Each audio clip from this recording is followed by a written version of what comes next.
Eu fiz recentemente um vídeo sobre Insônia, que é um filme do Nolan que eu diria que é o seu filme mais esquecido, não é? Com o Al Pacino, poucos sabem que de fato o Nolan dirigiu esse filme logo antes do Cavaleiro do Batman Begins. Mas eu diria agora que talvez Dunkirk é o filme do Nolan que é o mais subestimado. Feito já há poucos anos atrás, 2017, o Nolan já era famoso, logo depois de Interstellar, só que as pessoas, por verem que é um filme um pouquinho menor, um filme talvez mais contido, acham, não sabem que o filme de fato é por trás também desse filme que é silencioso, como a gente vai mostrar aqui, é muito profundo. Eu fui rever o filme para fazer esse vídeo e de fato fiquei abismado com quanto o filme de fato é bom. Talvez até pessoalmente eu diria que para mim o que mais me marcou do Nolan foi Inception, A Origem, mas hoje talvez eu penso que é o filme que mais me marcou, agora revendo como um todo. Eu diria talvez o melhor para mim pessoalmente. Ou seja, é tão profundo que traz para nós vários ensinamentos para a nossa vida como um todo. Eu quero compartilhar com vocês aqui agora, dizendo que para mim talvez seja uma grande obra-prima dos filmes de guerra também como um todo, né? Primeiro, Dunkirk, vale já citar, eu lembrei também que Dunkirk é essa ilha, então, que é a história do filme, onde soldados da Segunda Guerra Mundial estavam encurralados pelos alemães, né, aliados franceses e britânicos, e logo do outro lado do mar, e vinha a Grã-Bretanha, só que parecia próximo, mas não era, né, ou seja, Dunkirk era essa ilha, esse local onde estava acontecendo, e de modo interessante, lembrei de Casablanca também, que é um paralelo, eu também falei desse filme famoso, vou colocar aqui o card na tela de Casablanca, na qual, basicamente, os personagens, ao atravessar Casablanca e Dunkirk, você veria uma fronteira para a liberdade, né? Se você atravessar essas duas ilhas, você vai, de fato, estar livre, por assim dizer. Casablanca e Dunkirk tem um paralelo interessante aqui. O Nolan já falou de Casablanca várias vezes, utilizou também como homenagem, falou de Tenet, que também analisei Tenet, vou colocar aqui na tela, também falei sobre Tenet. Agora, por que os soldados em Dunkirk não conseguiam livremente atravessar essa fronteira, o mar que estava lá, e voltar para casa facilmente? A fronteira da burocracia, por assim dizer. Ou seja, numa guerra há de fato várias dificuldades, na qual não basta simplesmente querer ter boa vontade, como no caso do Churchill que comandava a Inglaterra, para querer salvar os soldados, né? A guerra tem recursos materiais limitados. Então era difícil salvar aqueles soldados, por assim dizer, enviar vários navios ou não. Depois a Grã-Bretanha poderia ser naquele momento invadida pelos alemães, correto? Então você tinha que administrar os recursos, então era burocrático querer salvar os soldados ou não. Tem que fazer cálculo de guerra, por assim dizer, estratégias, né? Quantos buscar, ou quantos levar só feridos na maca, que ocupariam mais espaço ou não.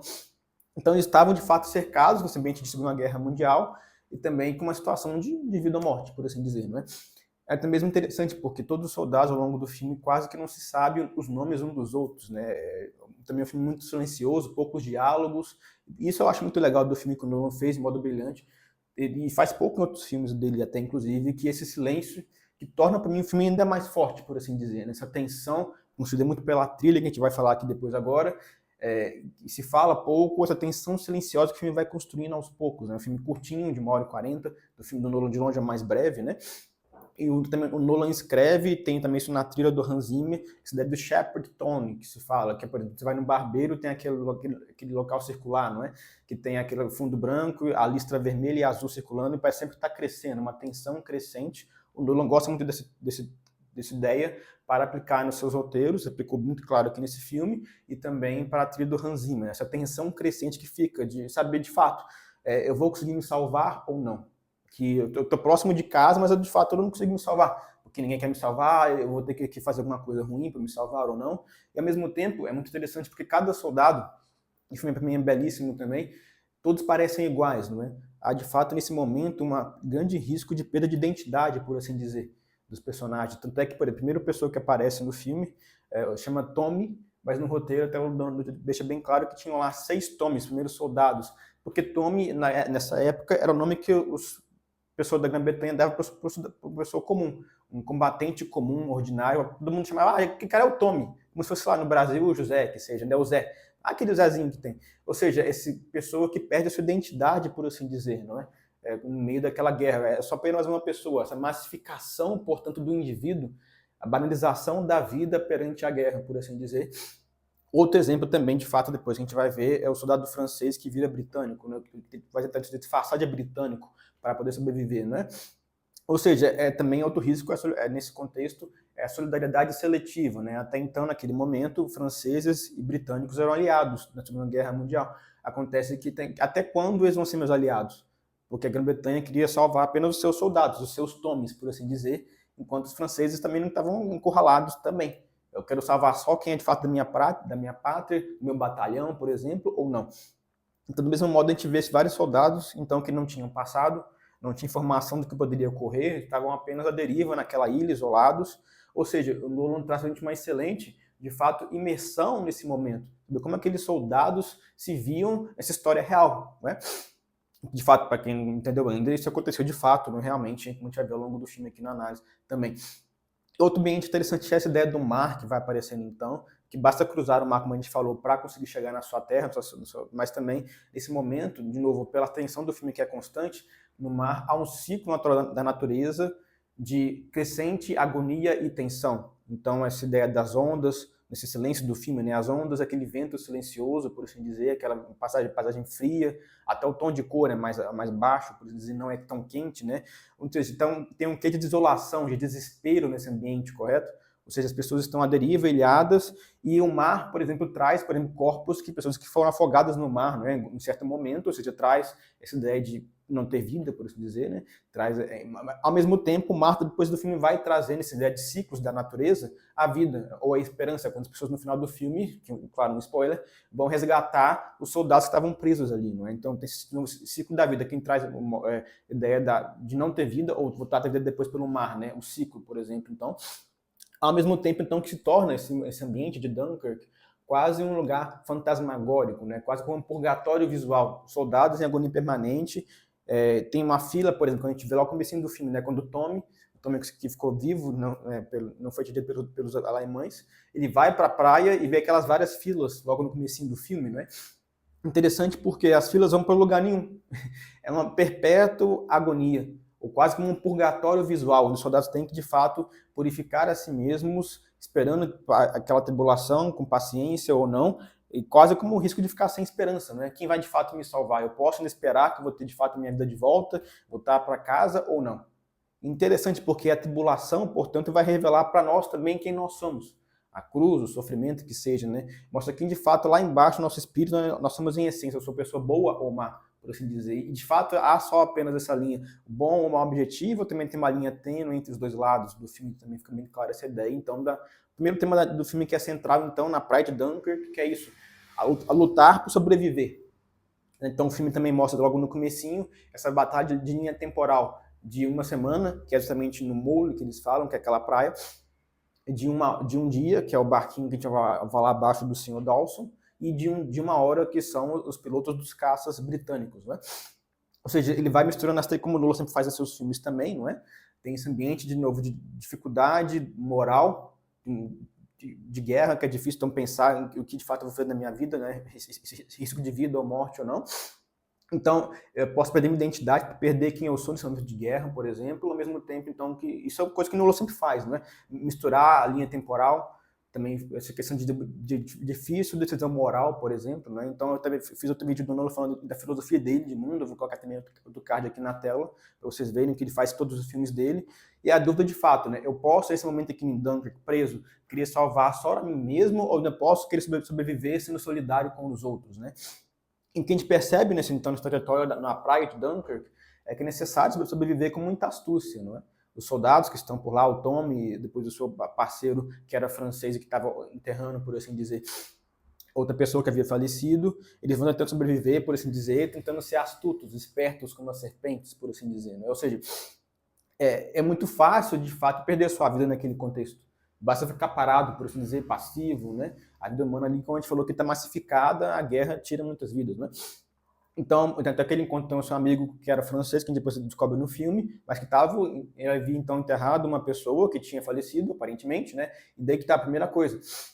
Eles vão tentando então pegar o barco que está zarpando, de modo quase como trapaceando, né? Usam uma pessoa que estava lá na maca e colocaram na maca uma pessoa que havia talvez falecido ou não, e tentam pegar o barco para se safarem. Ou seja, eles estão sendo egoístas ou não? De novo, dubiedade moral. Vale fazer aquele sacrifício, sendo astuto, passando a perna ou não? Né?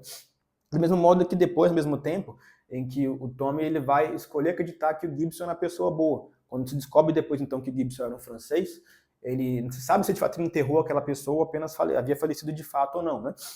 Mas ele escolhe entender que o Gibson, que era esse francês, é uma pessoa boa, que era um bom aliado, até porque, de fato, o Gibson depois acaba salvando, quando o Tommy, junto com o Alex, que é o Harry Styles, daquela banda One Direction, se não me engano, tá no filme, eles entram no barco, conseguem zapar, só que o barco tem o risco do torpedo, né? Quando ele é atingido, o francês, que era justamente, então, estava sendo chamado de Gibson, ele era esperto, ficou fora do barco e pôde salvar eles, né?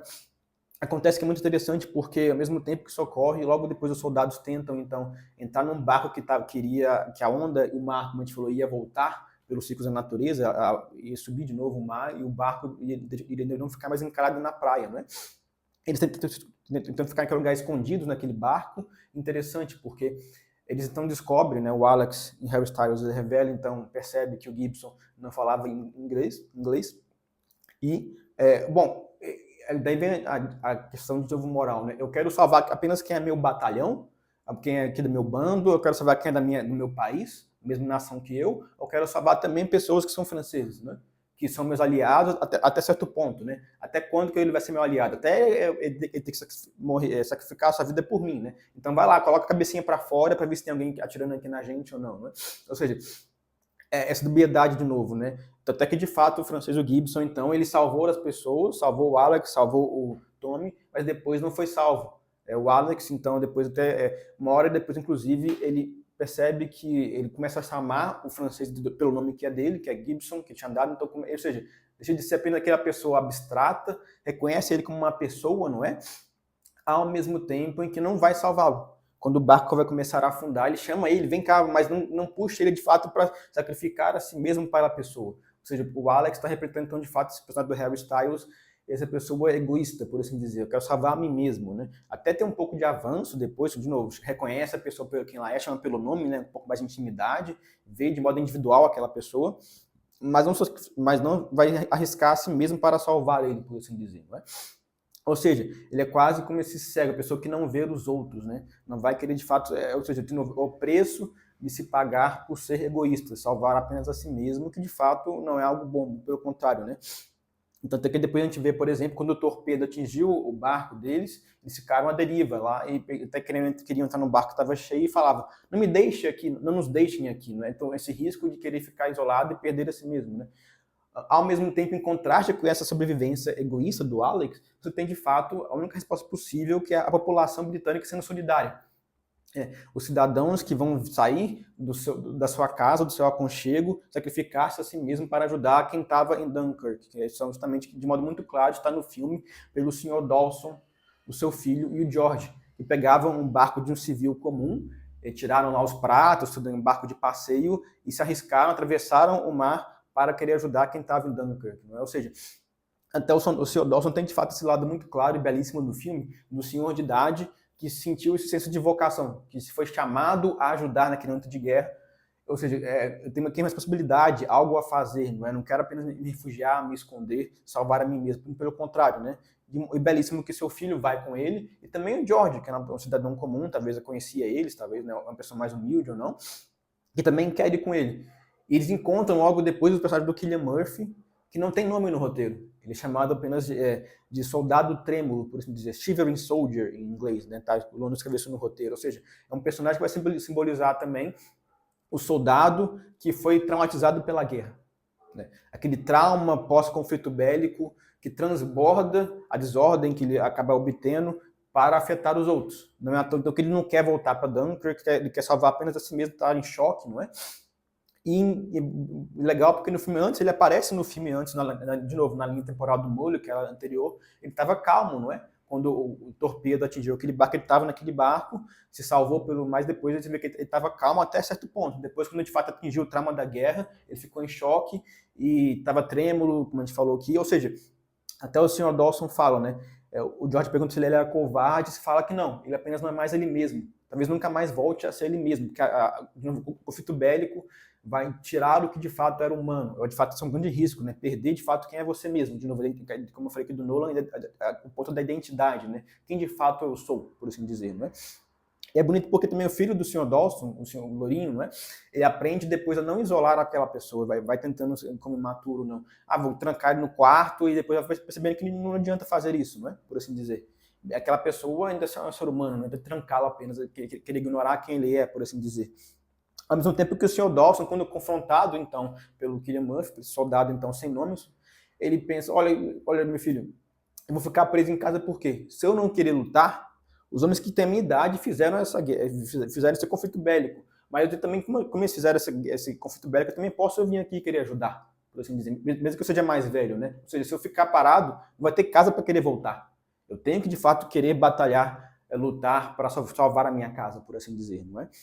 Ou seja, não tem como me esconder, não há onde se esconder, por assim dizer, não é? Então eu também posso lutar e você luta fazendo o que você pode, por assim dizer.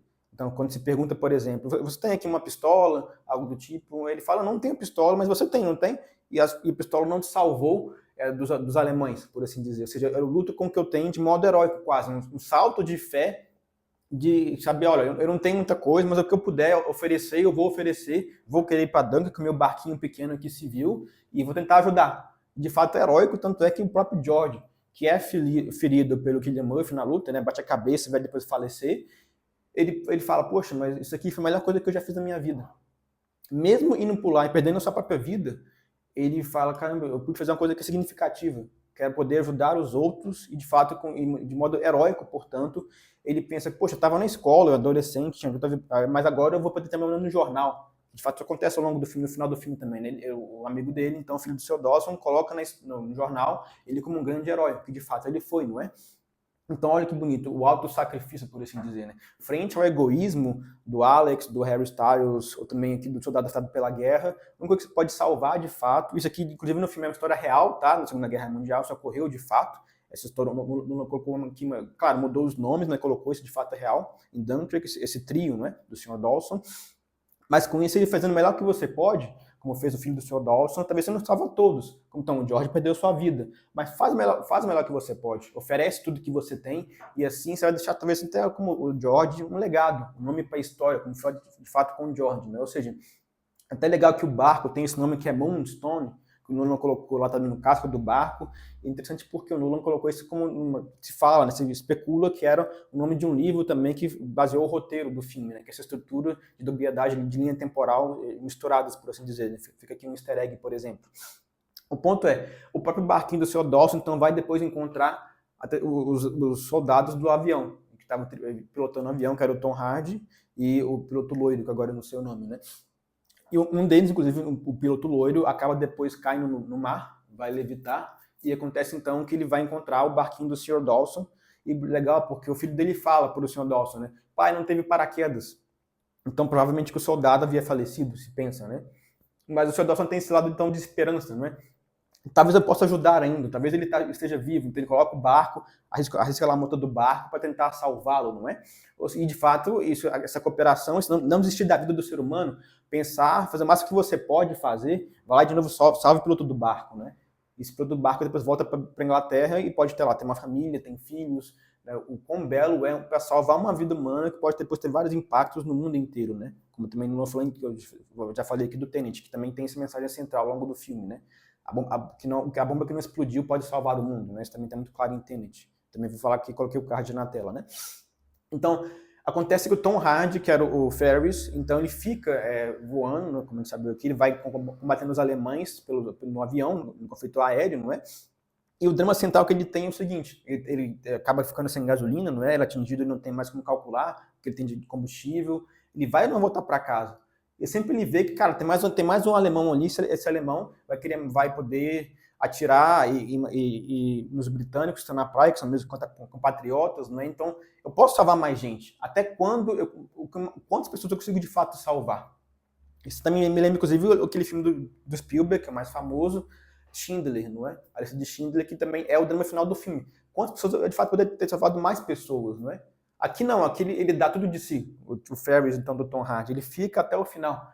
Ele vê aquele avião alemão e, cara, eu vou correr atrás desse pessoal aqui, porque senão vai tirar a vida das pessoas inocentes que estão na praia, não é? Isso é belíssimo, ao mesmo tempo, então, ele segue por lá, sempre um pouquinho mais, não é? O que está ao meu alcance, sempre fazendo tudo o que ele pode fazer, até dar, de fato, a si mesmo, né? Ele perde a vida capturada depois por causa disso, mas ele foi como um herói. Ele salvou todos os outros que estavam na praia, naquela fila da praia que depois tem a esperança que vão salvar aquelas pessoas na praia, e ele salvou as pessoas pelo estar no ar, não é? Até o final do seu combustível, por assim dizer. Então, tirou a própria vida, mas entregou a vida para os outros, não é? Do mesmo modo, ou seja, nós temos aqui então um drama então de que do momento bélico, por assim dizer, que é um ambiente difícil, né? Drama moral que é difícil, eu faço o melhor que eu posso talvez até perder a batalha.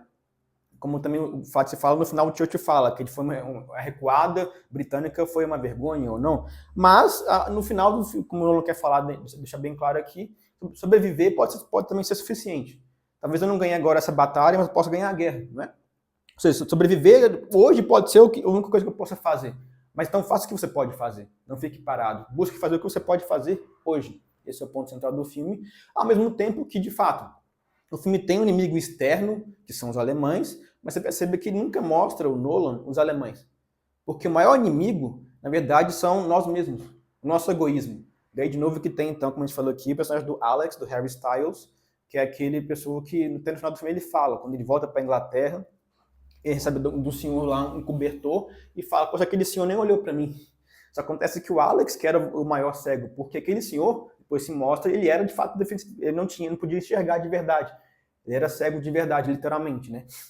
Mas ele estava lá recebendo as pessoas e querendo ajudá-las, confortando elas. Né? Enquanto o Alex, fechado em si mesmo, na sua covardia real, por assim dizer, ele não vê os outros, não enxerga os outros ao seu redor. Então, ele não percebe que o Senhor, de fato, não podia enxergar, por assim dizer, não é? Então, não fique fechado só em si mesmo, por assim dizer, como era, de fato, o Alex, né? Ao mesmo tempo que, de fato, nesse ambiente que é tão demonizante, pode perder esse lado do espírito humano, solidário, surge, como a gente falou aqui, esse contrário do só sobreviver para si mesmo, o ser solidário com os outros, da comunidade, por assim dizer. Esse é o valor central do filme, né? Então, que está bem claro, como a gente falou aqui no George, que esse adolescente que perde a sua vida, então, indo para a guerra, mas também o olhar do heróico do filho do Sr. Dawson, quando vê o soldado do Cillian Murphy afetado, em choque, e entende que não vai adiantar falar que ele acabou tirando a vida do George, naquela confusão que ele fez. Não, ele fala, ele tem a mentira, mas a mentira boa, por assim dizer, não é? Quando, de fato, ele olha pro Cillian Murphy e vê que, não, ele tá vivo? Tá, não, ele tá bem. Porque sabia que ele estava em choque, que ele não era ele mesmo. Então, a caridade boa de não querer que ele fique com aquele trauma, por assim dizer. Até, de fato, depois o filme mostra que ele acaba percebendo, talvez, que viu uma maca passando, né? Então, tem também esse drama dúbio, de novo, de que tenta salvar aquela pessoa com caridade, mas talvez ele pode perceber e ficar com o trauma da guerra, não é? Então, de fato, de uma situação dúbia, como a gente citou aqui. Ao mesmo tempo que um grande exemplo, talvez, que a gente tem é o Sr. Dawson também. Porque a gente depois aprende no filme que ele perdeu o seu filho, não é? Que também pilotava aviões. E ainda assim, ele segue firme. Talvez o que o filme deixa bem claro aqui nesse momento é uma frase muito boa também que aparece, que é atribuída ao Edmund Burke, que era um britânico, que é basicamente o seguinte: para que o mal triunfe, basta que os homens bons não façam nada. De novo, para que o mal triunfe, basta que os homens bons não façam nada. Ou como o Nolan falou também no filme do Batman, Cavaleiro das Trevas, ou você ou você morre herói, ou vive bastante para ver você mesmo se tornar um vilão. Quer dizer o seguinte, de novo, como eu falei no comecinho do vídeo, a tribulação, a cruz, uma tragédia grande, vai revelar quem você é. Como também estava na praia, está purificando o coração daqueles homens, não é? Quem de fato eu sou? Eu sou bom ou sou como o Alex, que a gente citou aqui do Harry Styles, que é egoísta, por assim dizer. Então, como também foi com o Harvey Dent no filme do Batman, né? Ele não aceitou que perdeu a sua esposa, a futura esposa, e virou, no caso ali, um egoísta, por assim dizer, um louco, como foi Duas Caras do filme do Batman, essa ideia. Então, nas horas difíceis, na tribulação, se revela quem de fato eu sou. Como foi com o Sr. Dawson, então, portanto, que perdeu o seu filho, mas continuou lutando, fazendo o que ele podia fazer, por assim dizer, não desistindo. Esse, de fato, é o herói. Nas horas difíceis, ele segue saindo de si mesmo para servir aos outros, como foi ele, como foi o George, como foi o seu filho.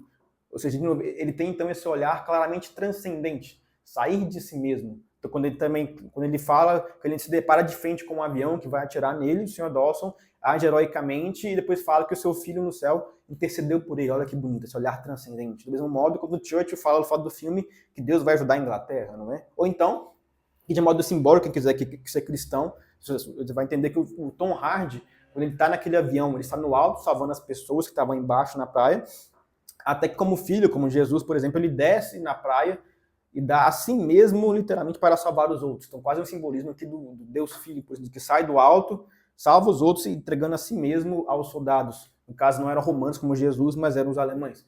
É um simbolismo também que se pode aplicar do Tom Hardy, que é um Ferris. Então, de novo, aplicação possível apenas, tá? Um parêntese para quem quiser se interessado nisso.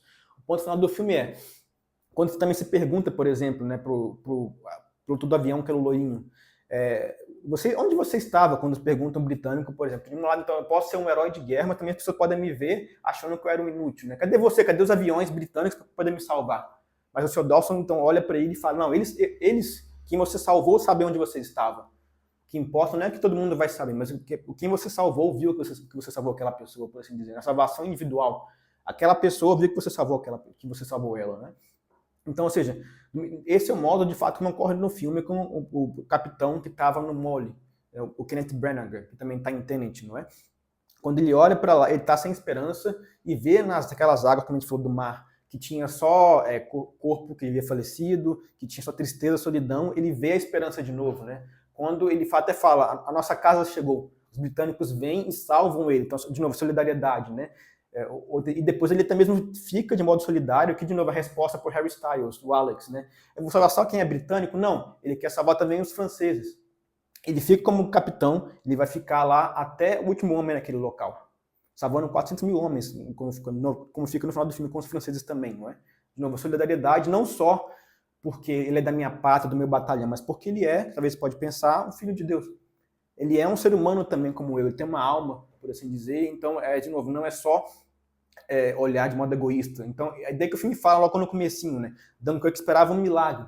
E ocorreu de fato no filme esse milagre, mas é um milagre coletivo, que só pode existir pelo amor, que é justamente sair de si mesmo e dar-se aos outros. Esse milagre nesse mundo é de fato o amor, que não é só para quem estava, como a gente falou aqui na Segunda Guerra Mundial, não só para quem tem conflito bélico, mas também para nós, para cada um de nós. Quando eu saio de mim mesmo para servir aos outros diariamente, né, na minha vida comum, isso pode ser um milagre também, por assim dizer. Ou seja, porque o amor é de fato que vence o egoísmo e dá esperança aos outros. Não a mim mesmo só. A salvação nunca é individual, mas sim coletivo. Quando o sacrifício, de novo, é ser heróico, é sacrificar a si mesmo para os outros. Né? Ou seja, esse é um caminho no mundo que de fato é possível. Todos os outros caminhos levam a um beco sem saída, por assim dizer. Não é? Daí que se fala no final do filme. Mas o amor, claro, por assim dizer, pode ser uma pomba inocente ou não, mas como se fala no final de Churchill, né? Eu nunca vou me render. A gente nunca vai se render na Inglaterra, né? De novo, o filme não vai usar o que de fato ocorreu historicamente, que o Churchill vinha falar sobre Dunkirk, que ele fez um discurso no parlamento, né? Lá ele fala, eu nunca vou me render. Depois, claro, tem também a parte histórica interessante, que é quando ele fala do velho mundo libertar o mundo antigo, tem um paralelo histórico também que, claro, que era evidente dos Estados Unidos, que era a nação britânica nova, o jovem, do outro lado do oceano, vir e salvar a Inglaterra, correto? Que era o mundo, por assim dizer, antigo, o Império Britânico. Ao mesmo tempo, por exemplo, o Tom Hardy, então o Ferris foi capturado, deu a sua vida, destruiu o avião que ele tinha para não dar para o inimigo, né, que ele chama, que ele dá no final do filme. Mas também, de novo, por mais que eles tenham perdido aquela batalha, os britânicos, vai vir, de fato, como antecipando Nolan, como é que é um britânico-americano, esse paralelo de América e Reino Unido, não é? Um mundo velho e um mundo novo que vai salvar, os Estados Unidos vai vir, de fato, vai salvar, historicamente, e ganhar a Segunda Guerra, não é? Acontece que, bom, qual era o objetivo do americano em querer vir para a guerra? Então, isso aqui não é uma aula de história, né? Mas é belíssimo ver, de fato, que o Nolan traz bem claro essa tensão, como se fosse o joio do meio do trigo, né? Pode ser um objetivo político, egoísta, benefício próprio ou não. Não importa, os dois existem, né? Então, o Alex, que foi salvo, era egoísta ou não. Esse é o ponto, a tensão, os dois lados vão existir. Eu posso ser pomba ou serpente, não é?